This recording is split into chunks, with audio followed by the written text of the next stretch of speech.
Pimco sees 60% chance of global recession in 3 to 5 years. High debt levels have raised the chances of a global recession in the next 3 to 5 years to more than 60%, said Pimco, which manages the world's largest bond fund. I love how they always put this little disclaimer in there. The world economy goes through a recession about every 6 years. They make it sound like it's something that's natural. It's not a rigged, controlled economy of fraud and siphoning off wealth every 6 years by a small group. No, it's like ebb and flow with the tides and the moon and everything, right? It's very natural.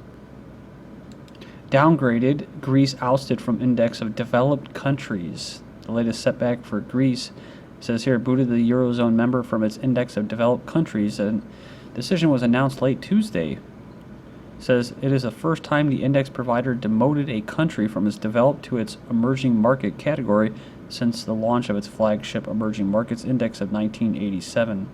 Wage cuts for British workers are the deepest since the records began. The think tank says employees have sacrificed pay to keep their jobs during the longest and deepest slump in a century. So this goes along the line with what I was just talking about, working longer, harder, for less, just really being used up until there's nothing left, until they replace you completely with automation and robots. Britain's workers have suffered more financial pain since 2008 than in any 5-year period of the modern age. Poll says new college grads aren't ready for work. 53% of U.S. employers plan to hire 2013 college graduates this year. The rest aren't hiring largely because they don't have jobs to offer. But it says here, according to the survey, there's more than a sluggish job market to blame.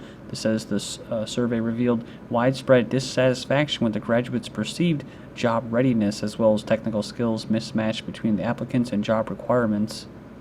Among them are the lack of basic English skills in grammar and spelling. 18% said that graduates come up short in math and computation. 13% faulted the grads' spoken English, and 10% cited a lack of reading comprehension. It says here the biggest complaint by hirers was that graduates lack professionalism or work ethic. Technology eliminating jobs, says this time it might be different. So this is from MIT Technology Review. It talks about this Eric guy and Andrew McAfee, co-author.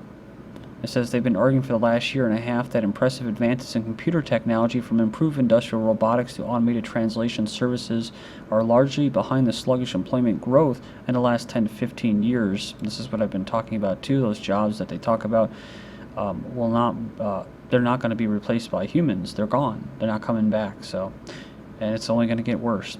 So, even more ominous for workers, the MIT academics foresee dismal prospects for many types of jobs that these powerful new technologies, or as these new powerful new technologies are increasingly adopted, not only in manufacturing, clerical, and retailer work, but in professionals such as law, financial services, education, and medicine. Even in Star Trek, they have that where the machines are actually carrying out law. Perhaps the most damning piece of evidence, according to this, I'm not going to try to pronounce his name, but Jolson, is a chart that only an economist could love. It says, productivity, the amount of economic value created for a given unit of input, such as an hour of labor, is a crucial indicator of growth and wealth creation. It's a measure of, quote, well, that's what they say, progress. So, for years after World War II, two lines closely tracked each other, with increases in jobs corresponding to increases in productivity. It says the pattern is clear. As businesses generated more value from their workers, the country as a whole became richer, which fueled more economic activity and created even more jobs. Then, beginning in 2000, the lines diverge. Productivity continues to rise robustly, but employment suddenly wilts. And by 2011, a significant gap appears between two lines, showing economic growth with no parallel increase in job creation. And talking about progress, making societies wealthier, they say that there's a dark side. Technological progress is eliminating the need for many types of jobs and leaving the typical worker worse off than before. Productivity is at record levels, innovation faster, yet at the same time we have falling medium income and we have fewer jobs as people are falling behind because technology is advancing so fast and our skills and organizations aren't keeping up. Cisco and iRobot create Shelbot-like telepresence systems, so the AVA 500 can self-navigate busy environments without bumping into things. So this is like an office worker, So Cisco has teamed up with the maker of Roomba, a vacuuming cleaning robot, to create their own enterprise version of Shelbot from the U.S. comedy series The Big Bang Theory. So it goes on here and it says here, the system will enable a remote worker sitting in front of a video collaboration system to meet with colleagues in an office setting or take part in a facility tour.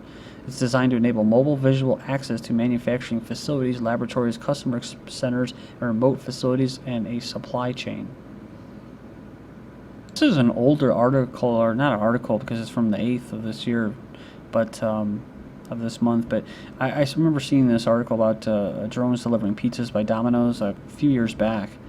So, but it says here, what do Amazon and Domino's Pizza have in common? Both will now deliver food to your door in Seattle and Los Angeles, after the former company expanded its Amazon Fresh grocery deliveries. It says here, beyond that, there's not much similarity between the two companies. Robotic bees to pollinate Monsanto crops. Of course, we know that much of what Monsanto offers as far as their products and that are killing off the bees. So now they're just going to replace them with robotic bees. Harvard roboticists are developing a solution to the crisis. Swarms of tiny robot bees made of titanium and plastic can pollinate those vast fields of GMO cash crops. So it says here they're able to borrow from the biomechanics and social organization of bees. Researchers are undergoing the creation of tiny winged robots to fly from flower to flower, immune to the toxins dripping from the petals to spread pollen. They even believe that they will soon be able to program the robo-bees to live in an artificial hive, coordinate algorithms, and communicate amongst themselves about methods of pollination and location of particular crops. And then we have robot retrievers compete in $1.5 million NASA contest.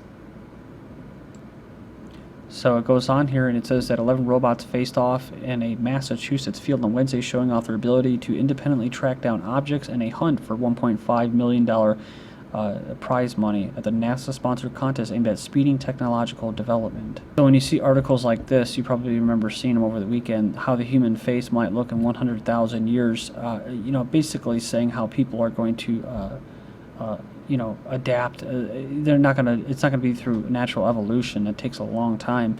They're going to force it through intervention so that we can colonize other planets. But it's like I've mentioned before, most of the entities or things that will be going to other planets will be drones, will be automated robots. So, but it goes on here, it says 60,000 years from now, our ability to control the human genome will also make the effect of evolution on our facial features moot. As genetic engineering becomes the norm, obviously as the engineer consent so that it's morally acceptable by society, the fate of the human face will be increasingly determined by the human taste. So, all right, next up, this is my website, Global Government News, or GGN. GGNonline.com is the website, and on YouTube, DDarko2012 and DDarko2013 are my YouTube channels. If you're new, go check it out. It's got the information on who I am and that. Also, just some information on chemtrails and that. But there's a huge archive for going back to 2009. So, all right, I'm ready to move here. Talking about slavery. For some reason that theme was in the news cycle today. I noticed reports says Britain's losing fight against modern slavery. UK justice system is losing the fight against modern slavery by prosecuting victims of human trafficking rather than the criminal chieftains. A major new study. A lot of these people get roped into coming over for work or whatever, and by Russia and China and then they or other countries, and then they end up getting roped into basically becoming slaves, work slaves, sex slaves. It's usually in the the promise of a better life, right?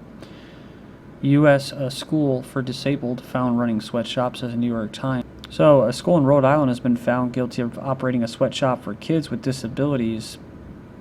So the first thing I thought, of course, was the elderly home in There's Something About Mary, where you got the old people making quilts. So the 14 to 21-year-olds were paid little or nothing for their work, according to the New York Times. They said the school operated for years, holding contracts with private businesses who reap profits from students who work long hours assembling jewelry. They found the children were paid between 50 cents and $2 an hour, while sometimes working on the weekends, though no actual records were kept. Mexican authorities rescued 275 tomato workers from slave-like conditions. Mexican authorities have rescued at least 275 people who were being held in slave-like conditions at a camp where tomatoes are sorted and packed for export. 39 teenagers were among those being held. So, all right. The crazy thing, of course, is that people that are living in America, like they said, is, you know, you work harder, the country gets richer, which I guess would be nice, but yeah, it doesn't mean that you're not a slave as well. It's all different forms of slavery. Although I don't, I'm starting to question David Icke, whether he's a Zionist or what he is. I mean, he's woke a lot of people up, but I don't know what his real agenda is. But I liked what the saying that he uses as far as the best slave is the one that doesn't know he's a slave, or her, or whatever, or it, I guess. Walmart bought clothing from banned Bangladesh factories. Well, what a shocker! There's all this news coming out of about things like this, and it's like, dude, if you didn't know this, if you weren't aware of this, you need to pull your head out of the sand or out of your ass or whatever it is, because this stuff, most of the stuff that you buy, whether it's Walmart or Target, a lot of this is made in pretty much cheap, almost slave labor conditions in South Asia. Yeah, those, a lot of them phones that you have, they're made by the Apple company. Foxconn, you have people jumping off the top of the roofs because the conditions are so bad. They had to put up fences at the top of it. In fact, here in Portland, kind of like the San Francisco Golden Gate Bridge, Portlanders push for barrier at Suicide Bridge. So many people are killing themselves here that they need to put up something to stop it. So, which makes sense, because everything about this culture that we live in, the society, is about treating the symptoms and not treating the cause. Obama quietly raises carbon prices cost to climate increase. Buried in a little notice, rule on microwave ovens is a change in the U.S. government's accounting for carbon emissions that could have wide-range implications from power plants to the Keystone XL pipeline.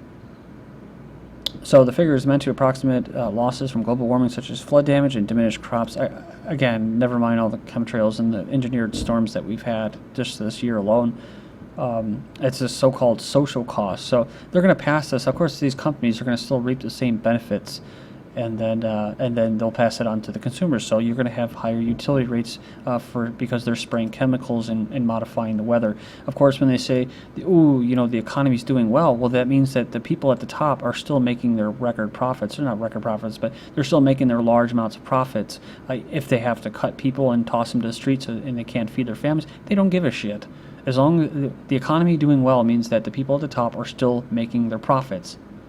When the economy is doing bad, it means the people at the top are not getting their profits that they normally get. So you got to get past that whole us, the economy, us, the workforce, Your human resources. You have monetary value, and that's it. You have no human or spiritual value to this capitalist system. North America's first floating wind tower is launched off the coast of Maine. So critics say that the turbines would threaten wildlife, and many residents complain that it would drive down property values. So, yeah, I mean, it sucks. At least they're trying, right? I mean, I guess big oil or the natural gas or coal industry probably helped write this article, or they're probably the ones that are the critics. So, Monsanto faces third lawsuit regarding rogue wheat. So, environmental group and Washington farmer filed a lawsuit against Monsanto yesterday, bringing the number to 3 of these lawsuits that the company faces over claims it failed to prevent genetically modified wheat from contaminating regular wheat fields. Okay, so you already knew that.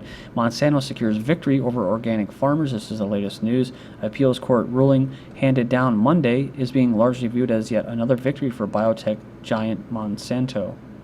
It ruled in favor of Monsanto to stay intact despite mounting concerns voiced by farmers and agriculturalists bothered by the biotech company's reputation for litigation. Yeah, I didn't know this, but I guess Clarence Thomas was actually a lawyer for Monsanto, and he's the one that helped pass it in the Supreme Court, that basically Monsanto isn't liable. So there you go. There's democracy for you. Genetically modified wheat. Researchers say Monsanto questioning of testing accuracy is unfounded. Not very surprising. They say that these tests and results that were used are not valid, and basically that only their test that they did on themselves is valid. UK lobbying EU to allow new GM crops despite public skepticism. It pushes Europe to embrace GM crops. Environment Secretary will urge EU to relax restrictions on crop licensing. GMO papayas approved in the US and Canada but not Europe. GMO feed turns pig stomachs to mush. Check out these shocking videos. Links will be posted that reveal severe damage caused by GM soy and corn. It said a study found that pigs that were fed GMO soy and corn showed a 267% increase in severe stomach inflammation. FDA approves first GMO flu vaccine containing reprogrammed insect virus. And why fracking firms love the Amish. They don't sue, so energy companies are taking advantage of that. This is GGN, and I'm Darko. Thank you.